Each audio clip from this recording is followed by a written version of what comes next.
Saludos, señor. Buenas tardes. Es el martes 27 de septiembre del año 2022. Ustedes ven el color azul. Eso significa que estamos en martes de salud, el poder de la salud. El poder de la salud. Está aquí el doctor Alejandro Cambiaso Rate. Saludos, buenas tardes. Muy buenas tardes, don Luisín. ¿Por qué uno suele saludarse así, por ejemplo, con la mano? Si hace rato nos vimos. O sea, ¿por qué ese protocolo? Como para que la gente entienda que nos estamos saludando ahora. ¿Y ese invento? ¿Y qué es eso? Creo que es un buen invento porque darse la mano tiene muchas implicaciones. En primer lugar, lo típico es vamos a darnos la mano de nuevo para... Uno se mira a los ojos, generalmente, aprieta la mano fuerte. Pero para eso uno tiene que lavarse las manos primero, porque yo no sé, ¿usted entiende? No, es súper importante y eso nos lo ha enseñado el COVID, definitivamente. El COVID, sí. El lavado de manos es un invento de que uno darse las manos. manos, eso es una fantasía, esos son de la televisión vieja. Por ejemplo, es mejor hacer esto, vamos a brindar café. Un brindis. Sí. Dicen que el café no se brinda. Bueno, ni tampoco con los tragos. ¿Por qué? Porque bueno, cuando usted está con una copa de vino, si brinda, y sobre todo con la parte superior de la copa, es posible que se rompa la copa. Y no se considera de educación hacerlo de esa manera. Que se le rompe un loco, doctor. Y si se va a hacer, eso nada más se hace así. Y si se va a hacer, en caso de que se vaya a hacer, mire, se hace un gesto. Lo usual es con la mano izquierda, se deja la derecha libre por si hay que saludar, como estábamos diciendo ahorita, y en el centro de la copa, no con la parte superior. ¿El agua se puede beber con el café? Definitivamente. La regla general del agua es que en primer lugar es de suma importancia hidratarnos de una manera adecuada, de una manera correcta. Se habla de más o menos 8 vasos de agua en un adulto. Sin embargo, hay que tomar en consideración de que hay pacientes que pueden tener restricción hídrica, como es el caso de los pacientes con insuficiencia renal o pacientes con insuficiencia cardíaca, entre otras condiciones de salud. Y también lo ideal es que tome agua justo al levantarse, pero generalmente cuando comemos, desayunamos o cenamos, es importante de que la ingesta en ese momento sea pequeña de líquidos, porque puede retardar la acción de las enzimas digestivas y evitar que los alimentos se digieran con la facilidad que debieran de hacerlo. Por lo que es mejor que sea media hora o 40 minutos después de la comida, o sobre todo al levantarse y en otros momentos del día. Pero sin duda, el agua es vida y recomendamos en el poder de la salud, como martes de salud, el de la tarde, hidratarse. Sí, pero si usted dice el agua es vida, déjeme decirle, no la desperdicie. Ese anuncio no está por ahí, el agua es vida, no la desperdicie. Un anuncio que hay por ahí de Radio Continental, búsquemelo. El agua es vida, no la desperdicie, de la emisora de Pepe Justiniano. Y el locutor era Luis Armando Asunción, creo. El agua es vida, no la desperdicie. Eso era en Radio Continental. Usted no había nacido, doctor, usted es muy joven. Bueno, yo nací el 9 de octubre de 1976. Oye, es un muchacho, eso le falta todavía vida. ¿Qué es del COVID? Dice aquí el periódico, positividad diaria de COVID se coloca en un 12%, entonces bajó la mitad. Se puede decir, cuando tenga el jingle del agua es vida me avisa, y para oír un chin de jingle hoy, porque esto no se puede hacer con tanto estrés. A ver si que no va así en la televisión y eso. Bueno, don Luisín, en el COVID definitivamente el hecho de que gran parte de la población esté vacunada, hay una proporción también relevante que tenga una dosis de refuerzo. Y otra población también ya de relevancia que le ha dado la enfermedad, favorece a que estemos viendo menos picos de la enfermedad y sobre todo menos hospitalizaciones y menos casos en cuidado intensivo y menos muertes por COVID. Siguen siendo pacientes de riesgo aquellos que son hipertensos, diabéticos, obesos o con condiciones como asma o enfermedad broncopulmonar obstructiva crónica, entre otras. Sin embargo, cuando usted habla de una positividad en 12.09%, no es que necesariamente sea una positividad muy baja. Las cifras a las que aspiramos es que sean siempre por debajo de un 10%. La letalidad permanece bien bajita en un 0.67, 0.68%. Sin embargo, tienen que persistir las medidas de precaución ante el COVID y cualquier problema respiratorio. Pero el COVID está bajo control. Está bajo control, pero sigue vigente.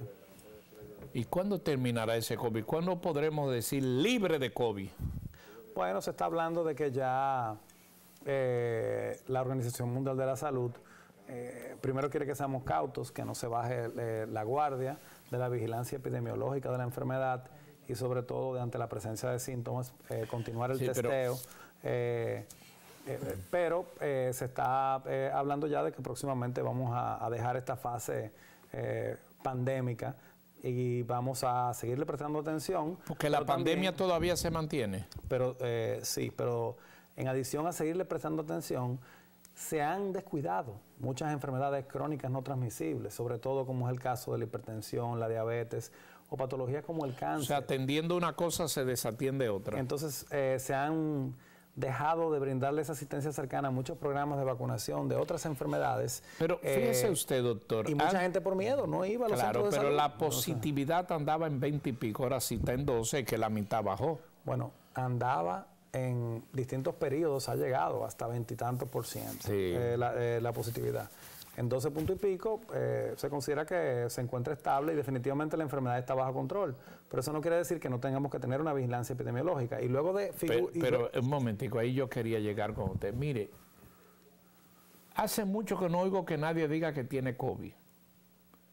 Hace mucho más tiempo que no he dicho que se murió alguien de COVID. Hace todavía más tiempo que no veo a nadie con mascarilla. Y cuarto, ya la gente no le tiene miedo al COVID. Entonces el COVID pasó, sigue en pandemia. No, el COVID no ha pasado. Yo tengo varios pacientes actualmente con COVID y actualmente tenemos... ¿Y tan mal? Y actualmente tenemos un número importante de pacientes que están activos con la enfermedad. Lo que pasa es que la enfermedad, a los pacientes estar en gran proporción vacunados o le ha dado ya la enfermedad y tener anticuerpos, le ha dado de una forma un poco más leve. Ya tenemos más experiencia también en el tratamiento y son cosas que nos ayudan a manejar la enfermedad. Sin embargo, si a mí me da COVID y no lo digo, ¿soy malo o es bueno? Bueno, definitivamente es un irresponsable porque está poniendo en riesgo a todos. Yo no tengo COVID, por cierto. Está poniendo en riesgo a todos los demás y usted deberá utilizar una mascarilla, hacer un proceso de aislamiento, informarlo también a su empleador y recibir atención médica por usted, por su familia y por los demás ciudadanos. ¿Es correcto lo que yo hago, que yo mido el COVID por el sabor, ¿cómo se llama? Por el sentido del gusto. El gusto, porque dicen que el que pierde el gusto tiene COVID. El que pierde el gusto o pierde el olfato. Es un ingustazo. Son síntomas que pudieran darle a pensar que puede presentar COVID. Pero también hay otras condiciones que le pueden... ¿Cómo cuáles? Que le pueden presentar otras enfermedades. Este café está muy bueno, de manera que yo no tengo COVID. No, pero vamos a ver, pero usted lo está oliendo bien también. Oh, pero venga acá, café del bueno. Es que el tema está que yo no tengo cómo medir si usted lo huele o lo saborea. Oh, pero mírelo ahí, me lo estoy tomando, ¿verdad? Y ahorita tuve un almuerzo y fue un cortadito con sambuca.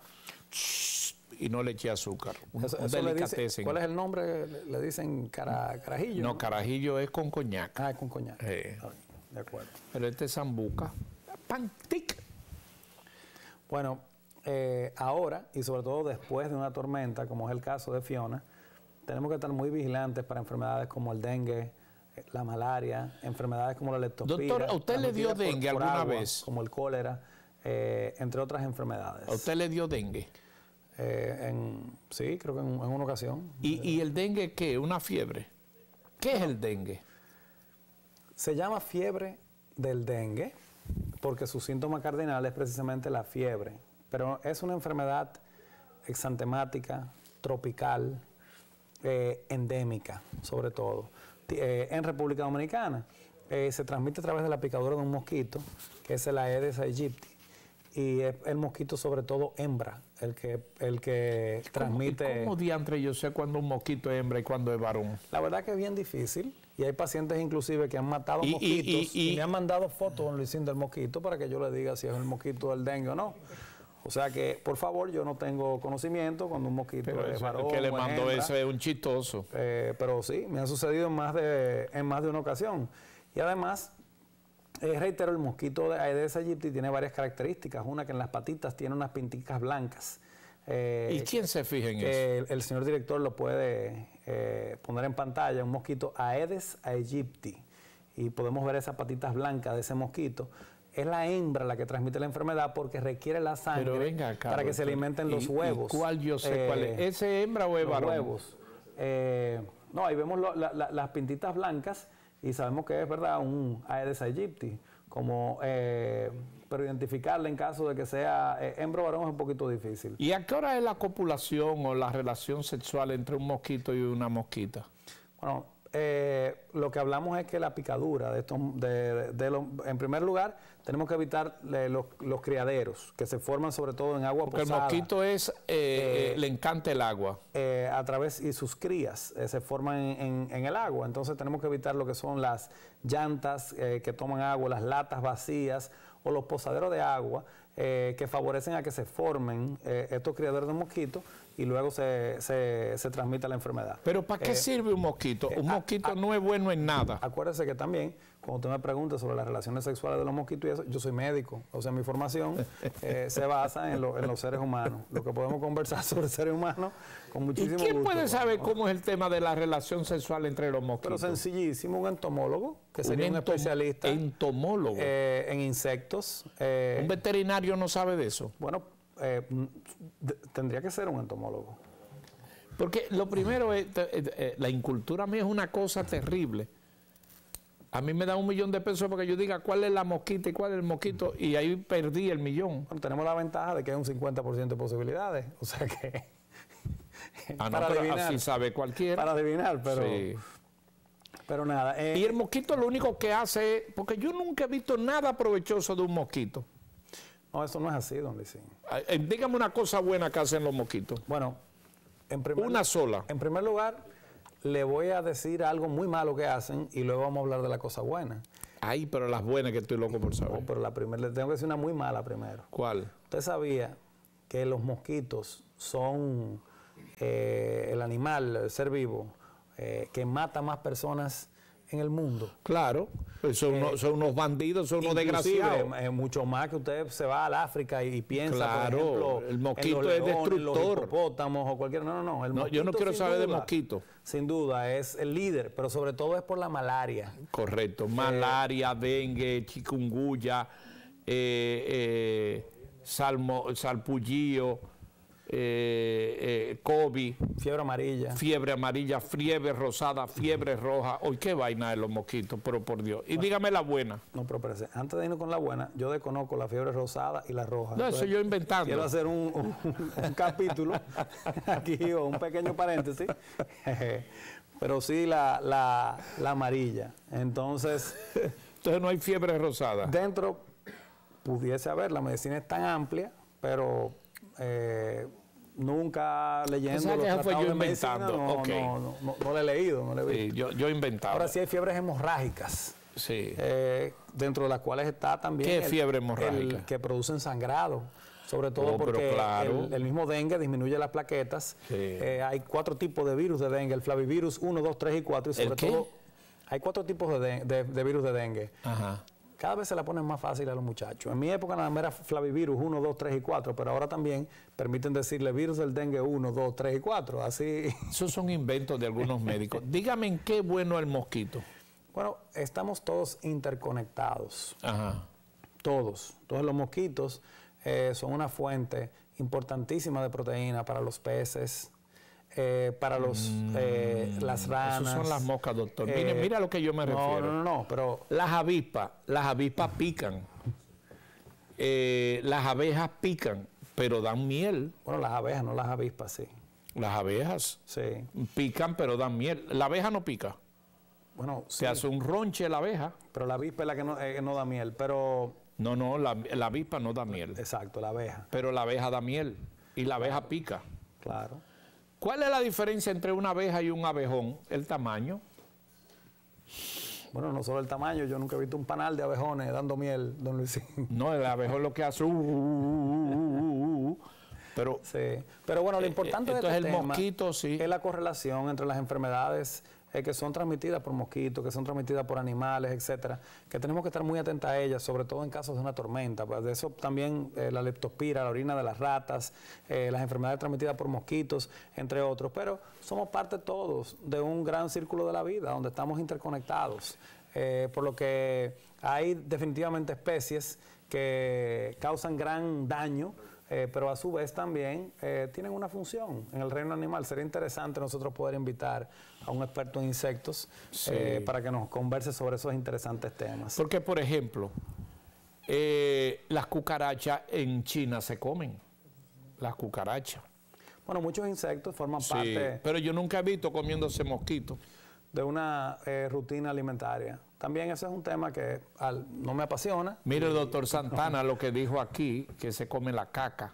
Yo todavía no entendí, pero... ¿cómo se llama? Probótica, una cosa son los probióticos y otra cosa son los enemas de heces fecales, que estábamos hablando de que también se utilizan para el manejo de algunas patologías. Pero bueno, hoy tenemos un tema interesantísimo, don Luisín. De reuma. Hoy tenemos a un médico, en primer lugar, con una gran formación de medicina de atención primaria, o sea, médico general, luego médico familiar, internista, pero también subespecialista en reumatología. Hay una llamada cubano. Ahí, doctor, saludo. Muy buenas tardes. Hay una llamada ahí, doctor, saludo. ¿Aló? Sí. Buenas tardes. Sí. Aló, doctor. Óigase, yo que desde anoche estoy orinando. ¿Qué usted me dice que debe ser eso, Que desde anoche, perdón. He orinado como 40 veces de las 12 de la noche a ahora. De acuerdo. Eso se llama... ¿Usted estaba bebiendo? De acuerdo. Eso se llama... ¿Usted estaba bebiendo? No, nada. Ok. Bueno, don Luisín le hace la pregunta si estaba tomando de manera muy atinada, porque hay una hormona que se llama antidiurética y la función de esa hormona es prevenir que uno haga pipí. Y el alcohol la inhibe, por lo que las personas cuando toman alcohol hacen mucha pipí o van mucho al baño. La poliuria puede ser por causas diversas. Una de las más frecuentes es por los niveles elevados del azúcar, aunque también puede deberse a que tenga una inflamación de la glándula prostática o un proceso infeccioso o inclusive a una cistitis, por lo que les recomendamos que se haga un examen de orina, un cultivo de orina, que se haga también pruebas en sangre de sus niveles de azúcar y que sea evaluado por un médico internista, incluyendo dentro de esas pruebas de sangre también sus pruebas de PSA total y libre, para saber si estamos ante niveles elevados de azúcar o la presencia de una infección o de una patología prostática. Bueno. Entonces le decía que tenemos hoy al doctor Jesús Escobar, pero no es familia de Pablo Escobar, Pablo era de Colombia, Jesús Escobar es de Cuba. Oh, ¿y por qué los Escobares no son Pablo? No, yo sé que no, pero hago la aclaración haciendo medicina preventiva con usted, don Luisín. Bueno, sí, la preventiva no es solo la cárcel, sino todo eso. Entonces me quedo con doctor, ¿qué es una bacteria? Bueno, hay distintos organismos que forman parte de la vida. Están por un lado las células normales que todos tenemos, pero en el reino animal son de origen animal, en el reino vegetal son células vegetales. Pero al mismo tiempo, para que haya vida, no es necesario solo las células que entendemos que son las que tienen una membrana, un núcleo y se multiplican, sino también es importante de que haya un ecosistema de diversidad. Requerimos para que haya vida también que hayan bacterias. Hay algunas bacterias que nos ayudan inclusive en el tracto gastrointestinal a que los alimentos se digieran, pero hay otras que nos ayudan a que inclusive en el intestino delgado se absorban estos alimentos.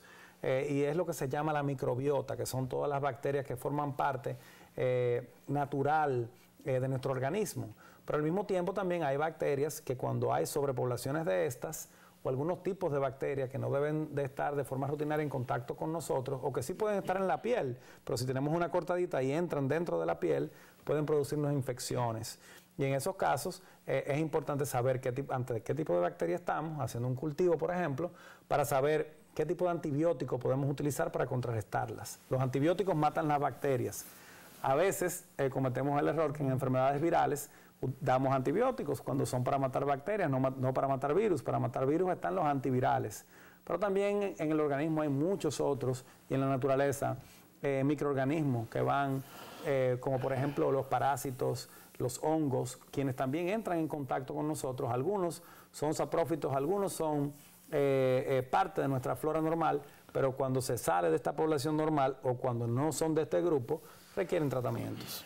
Un televidente se llama Rafaelito Martínez. Rafaelito Martínez, me mandó un video para que tome té de guanábana. En estos días oí que las infusiones o el té no son de lo mejor. ¿Se debe tomar té de guanábana? Es importante que se pueden utilizar los tés de forma natural, pero creo que un consejo básico es que no se hiervan por periodos muy prolongados, porque se pueden aumentar las concentraciones e inclusive ponernos en contacto con sustancias tóxicas. Vemos en este país con mucha frecuencia gente tomando tés hasta de jabilla.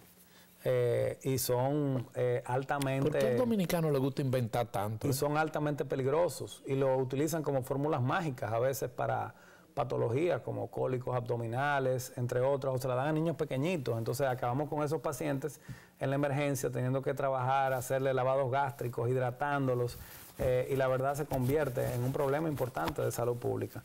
En base a la concientización, hemos logrado que esto comience a disminuir, pero en nuestro país persiste siendo frecuente. Bueno, doctor, creo que estamos pasando balance. Vamos a ir a una pausa para regresar. Totalmente de acuerdo. Siempre será oportuno y que ustedes puedan preguntar sobre cualquier afección o cualquier situación para compartir con ustedes en el Poder de la Salud de cada martes. El doctor Alejandro Cambiaso, y vamos a tener hoy un invitado interesantísimo, más el reporte de resumen de salud con Pedro Ángel. Regresamos, esto es el Poder de la Salud.